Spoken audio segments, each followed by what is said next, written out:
Story 1. I use my phone a fair bit, but it's really hard to imagine it being my only computer. I need at least 20 inches of screen, a trackball, and a keyboard with physical buttons just to think properly. I don't want to budget my battery to last all day in case an important text comes through. I want my internet signals sent over a wired connection. When my computer stops working, I want to open it up and swap the broken part with a better one. If my web analytics are at all a representation, more than half of everyone is looking at the internet only through their phones. Story 2.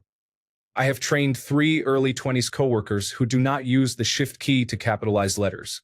They hit caps lock, type the letter to be capitalized, and then hit caps lock again. I cannot understand this method. Story 3. Allowing every one of their friends on Snapchat to know their location at all times is unusual. My 23-year-old coworker and her friends are constantly revoking and reinstating their visible location depending on their mood.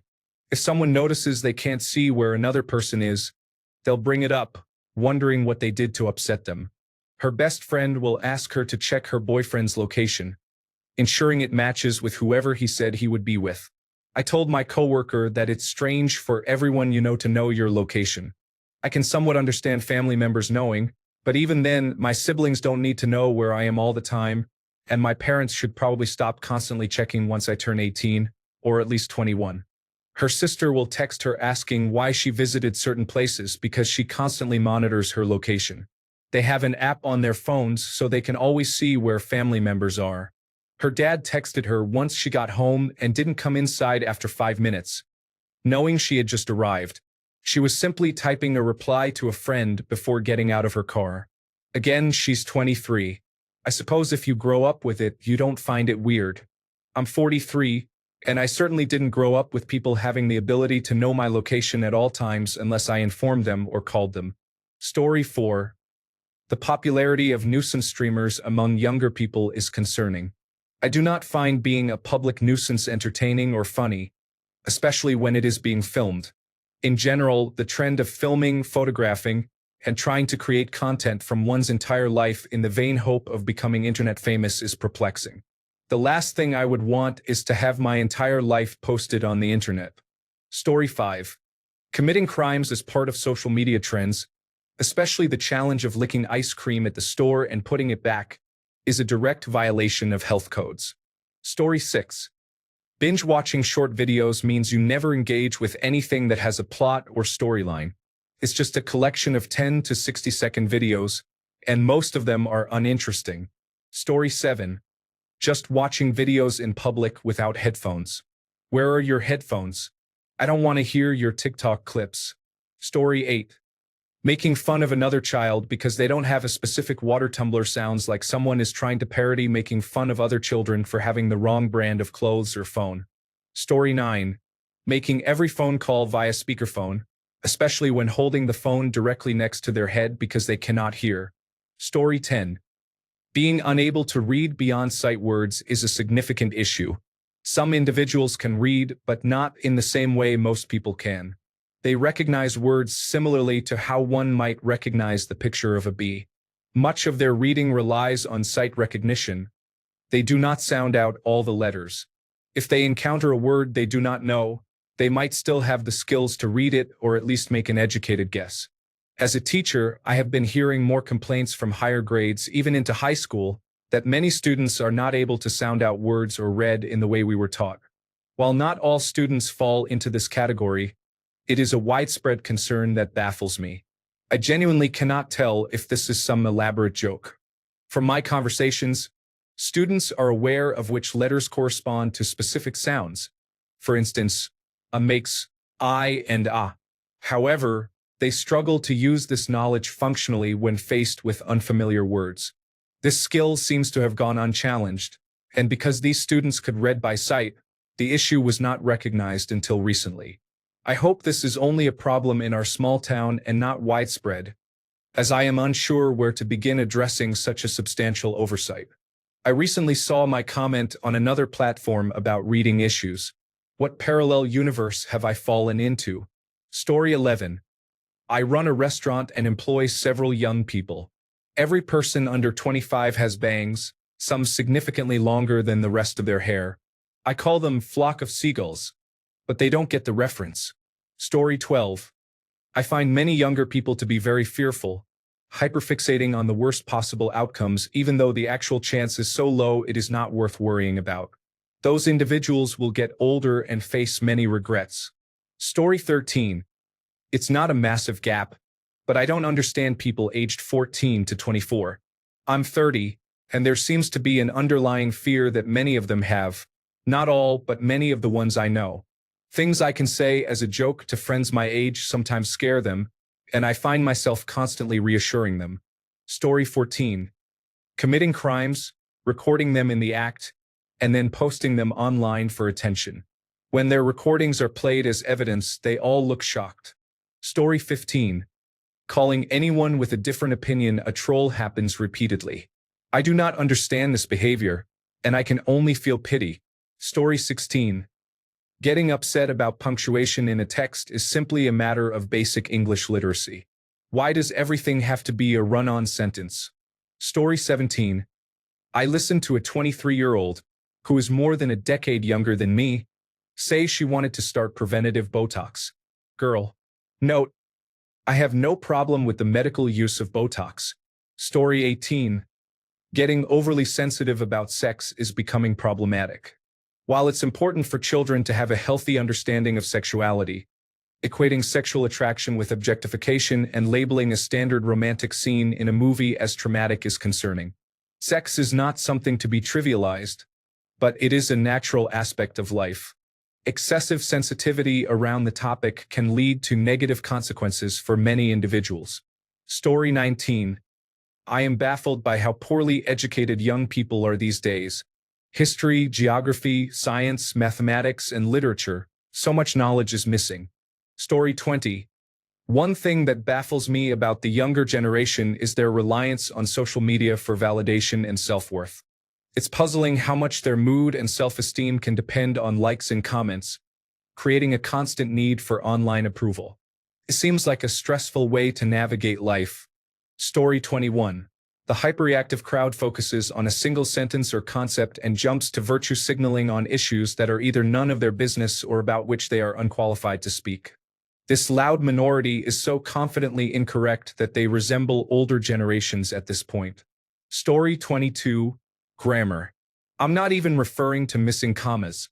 I just want them to understand the difference between your and your. Story 23.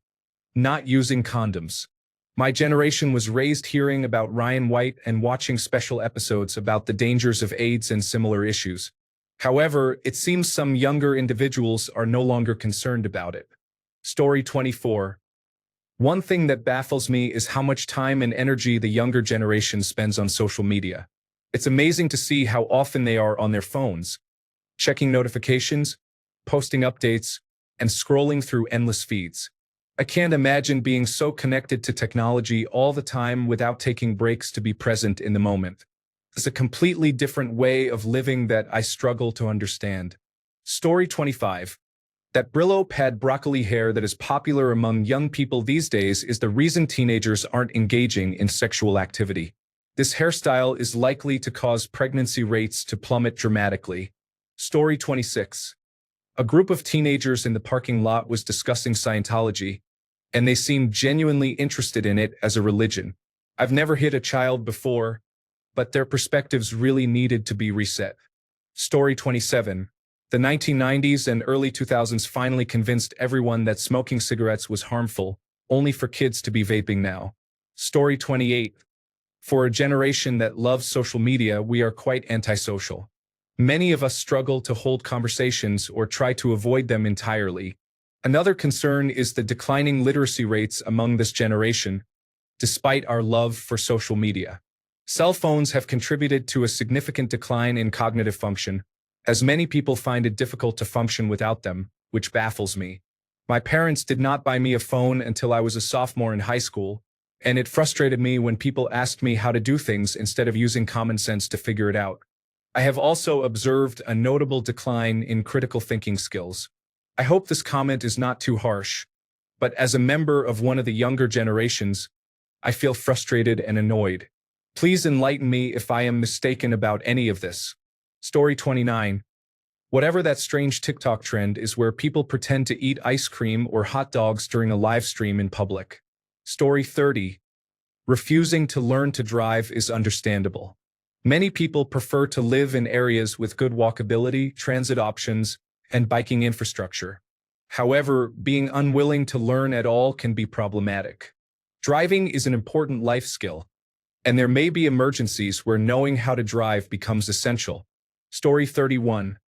I know a girl who had plastic surgery by the time she was 19. When I first met her, she was truly beautiful. Now she looks unusual.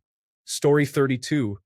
How sensitive some members of Generation Z have become. I am part of Generation Z, and perhaps it is because I was raised by baby boomers, but just because someone has a different opinion or does not agree with you does not mean they are being offensive or trolling. I also dislike how everyone and everything needs to be a safe space. What does that even mean? Additionally, if you are discussing difficult topics, people often say, please add a trigger warning, or you need to stop talking about that. It is triggering me. It bothers me that some individuals cannot even talk about tough times in their lives without being shut down by overly sensitive people. Story 33.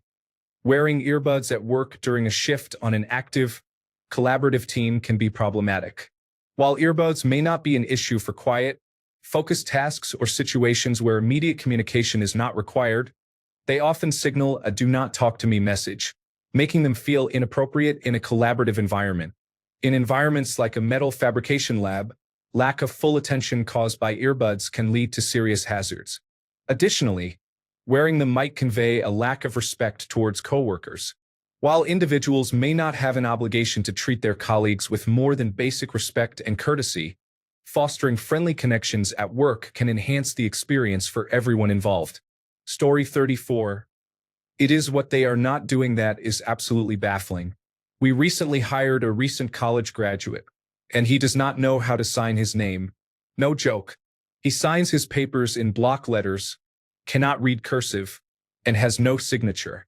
The supervisor was upset and made him figure out a signature for himself to be professional. He was on a video platform looking at cursive letters.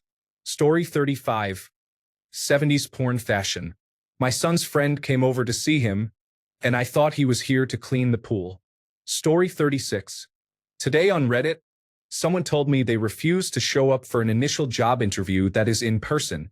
They demand the employer use Zoom to conduct the interview. It was baffling. Story 37. A colleague told me the other day that one of the tasks she has been asked to do is not good for her mental or physical health. I mean, she only works 30 hours a week, and I thought to myself, why can't she handle it? I didn't say anything to her, but it crossed my mind. Then I reflected on it for a day or so. I was still questioning how someone could not manage 30 hours a week. I did at least 90 hours over 2 weeks last year, and it was exhausting. I'm at least 20 years older than her, and I had to acknowledge that she is right to prioritize her well-being. I still think it's hard to believe that 30 hours a week is too much, but good for her for standing up for herself. Story 38. Where have the manly vigor and athletic appearance of our forefathers gone? Can these be their legitimate heirs? Surely not. A race of effeminate, self-admiring, emaciated individuals can never have descended in a direct line from the heroes of Poitiers and Agincourt. Story 39. I am not completely baffled. I just see many worrying trends. The main concern for me is the steep decline in mental health among young people since smartphones became widespread and we gained access to the internet everywhere. I am not surprised to see this, but it is very troubling. Story 40. Not sure if it's just the younger generation doing this now, but I guess it has come from them communicating on mobile phones by using the loudspeaker and holding it like a walkie-talkie. We all have to listen to conversations we want no part of. Why has this become a trend? It really frustrates me. Story 41. Listening to loud music or playing videos on public transport can be very annoying. Do they not have any awareness of this? Story 42. Well, this is a millennial trend, but Generation Z has taken it to the next level. They live their lives on social media and need it for validation. Who cares about your followers? How shallow can you be? Story 43. When I see a child dining with their family while wearing headphones and using a tablet and a smartphone, it baffles me. They watch short videos and play games on a tablet, barely looking away from their screens throughout dinner, and their headphones remain on.